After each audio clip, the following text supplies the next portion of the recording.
ಮ್ಯಾಗಿನ್ ಬೇಕು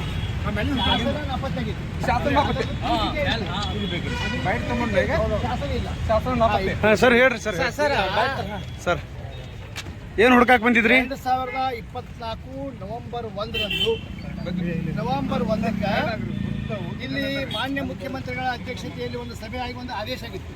ಏನಂತ ಎಲ್ಲ ಜಿಲ್ಲಾ ಕೇಂದ್ರದೊಳಗೆ ಹಲ್ಮಿಡಿ ಶಾಸನವನ್ನು ಪ್ರತಿಕೃತಿಯನ್ನು ಸ್ಥಾಪಿಸಬೇಕು ಅಂತ ಆಗಿತ್ತು.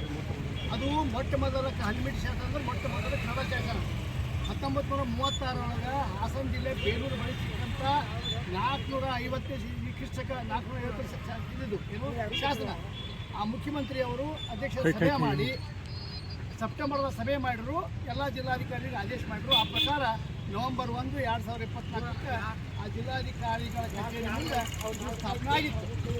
ಇದು ಉಸ್ತುವಾರಿ ಮಂತ್ರಿಗಳು ಸತೀಶ್ ಜಾರಕಿಹೊಳಿ ಇರಬಹುದು, ಹಿರಿಯ ಅಧಿಕಾರಿಗಳು ಇರ್ಬೋದು, ಎಲ್ಲರೂ ಕೂಡ SP ಇರ್ಬೋದು, ಎಲ್ಲರೂ ಕೂಡ ಇದನ್ನು ಉದ್ಘಾಟನೆ ಮಾಡಿದರು.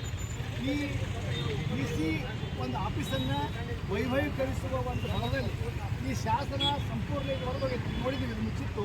ಈ ಶಾಸನ ಮುಂದಿನ ಶಾಸನ ಇಲ್ಲ, ಅಲ್ಲಿ ಅದರ ಪೀಠಿಕೆ ಐತಿ, ಕೆಳಗೆ ಪೀಠ ಐತಿ, ಶಾಸನ ಇಲ್ಲ. ಇದು ಕನ್ನಡಕ್ಕಾದ ದೊಡ್ಡ ಅವಮಾನ. ಯಾಕಂದರೆ ಹಲ್ಮಿಡಿ ಶಾಸನದ ಬಗ್ಗೆ ಯಾರಿಗೆ ಅರಿವಿಲ್ಲ, ಅವರನ್ನು ತಿಳ್ಕೊಬೇಕಾಗಿತ್ತು. ಮ್ಯಾಗಿಂದ ಹೊಡೆದು ಹೋಗೈತಿ, ಅದೆಲ್ಲಿ ಗೊತ್ತಿಲ್ಲ. ನಮ್ಮ ಅದು 2024 ನವೆಂಬರ್ ಸ್ಥಾಪನೆ ಆಗಿತ್ತು. ಸ್ಥಾಪನೆ ಮಾಡಬೇಕು ಮುಖ್ಯ ಬೇಡಿಕೆ. ಯಾಕಂದ್ರೆ ಮುಖ್ಯಮಂತ್ರಿಗಳಿಗೂ ಅವಮಾನ, ಕರ್ನಾಟಕ ಸರ್ಕಾರಕ್ಕೂ ಅವಮಾನ. ಈ ಅವಮಾನವನ್ನು ಸಹಿಸಲಿಕ್ಕೆ ಸಾಧ್ಯವಿಲ್ಲ. ಇದು ಮುಖ್ಯಮಂತ್ರಿಗಳಿಗೆ ಕಿವಿ ಹೋಗುವವರೆಗೂ ನಾವು ಹೋರಾಟ ಮಾಡ್ತೇವೆ. ಇದನ್ನು ಈ ರೀತಿ ಜಿಲ್ಲಾಡಳಿತ ಇಷ್ಟು ನೋಡಿದ್ರೆ ಅದಕ್ಕೆ ಎಲ್ಲ ಕನ್ನಡ ಸಂಘಟನೆಗಳು ಬಂದು ನಾವು ಚೆಕ್ ಮಾಡಿದ್ದೀವಿ. ಆ ಒಂದು ಪೀಠಿಕೆ ಇಲ್ಲ, ಕೇವಲ ಪೀಠಿಕೆ ಇದ್ದು ಶಾಸನ ಇಲ್ಲ. ಚಟ್ಟದೊಳಗೆ ವಿಚಾರ ಮಾಡುವಂಥ ಜಿಲ್ಲಾಡಳಿತ ಅದನ್ನು ತೆಗೆದು ಹೋಗುತ್ತೆ. ಅದೆಲ್ಲಿ ಶಾಸನ ಬೇಕು.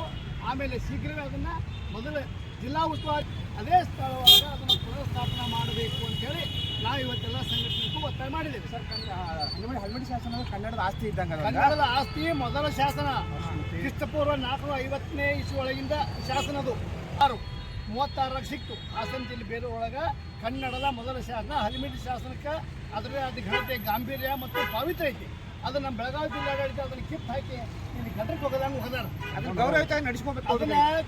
ಅದನ್ನು ಹಲ್ಮಿಡಿ ಶಾಸನ ತೆರವುಗೊಳಿಸೋ ಮುಂದೆ ಕನ್ನಡ ಸಂಘಟನೆ ಕರೆದು ಮಾತಾಡಿ ಇದು ಮಹತ್ವದ ಐತಿ, ಏನು ಮಾಡೋದು ಎಲ್ಲಿ ಮಾಡೋದು ಕೇಳಿಲ್ಲ. ಇವತ್ತು ನಾವು ಹುಡುಕಾಕ್ ಬಂದವರು ನಮಗೆ ಯಾರ್ಯಾರೋ ರಿಪೋರ್ಟ್ ಹೇಳಿದರೆ ನಾವೆಲ್ಲ ಸಂಘಟನೆ ಹುಡುಕಾಡಿದ್ದೀವಿ. ಅದು ಎಲ್ಲಿ ಹೋಗೈತಿ ಅಂದರೆ ಗೇಟ್ನ ಬಂದು ಶಾಸನ ಹೊಡೆದೋಗೈತಿ, ಕಂಪೌಂಡ್ ಹೊರಗೈತಿ, ಕಂಪೌಂಡ್ ಅಲ್ಲಿ ಹಾಕತಿ.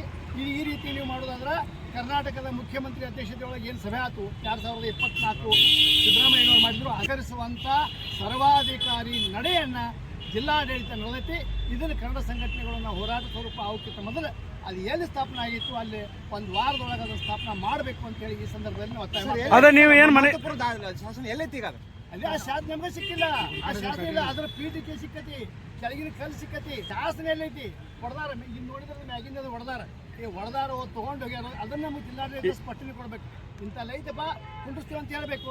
ಅವ್ರು ಮಾಡಬೇಕಾಗಿತ್ತು. ಈಗ ನೀವು ಲೇಖಿಕವಾಗಿ ಏನಾರ ಮನವಿ ಕೊಡ್ತೀರಿ ಜಿಲ್ಲಾಧಿಕಾರಿಗಳಿಗೆ? ನಾವು ಕೊಡೋದಿಲ್ಲ, ಇವತ್ತು ಅವ್ರಿಗೆ ಕೊಡೋದು ಇಲ್ಲ, ಮನವಿನೂ ಕೊಡೋದಿಲ್ಲ.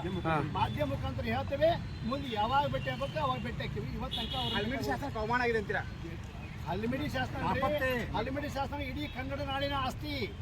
ಮುಖ್ಯಮಂತ್ರಿ ಹಿಡ್ಕೊಂಡು ಕನ್ನಡ ಸಂಘಟನೆ ಕನ್ನಡ ಇದ್ದ ಜಾಗದಾಗ ಸ್ಥಾಪನೆ ಮಾಡಬೇಕು. ಅದು ಸ್ಥಾಪನೆ ಆಗಿತ್ತು 2024 ಜಿಲ್ಲಾ ಉಸ್ತುವಾರಿ ಅಧ್ಯಕ್ಷತೆ ಒಳಗೆ ಸಭೆ ನಡೆದು ಆದೇಶ ಆಗಿತ್ತು. ಎಲ್ಲ ಜಿಲ್ಲಾ ವಾಪಸ್ಬೇಕು ಅಂತೇಳಿ ಆದೇಶ ಆಗಿತ್ತು. ಜನಪ್ರತಿನಿಧಿ ಗಮನಕ್ಕೂ ಬಂದಿಲ್ಲ.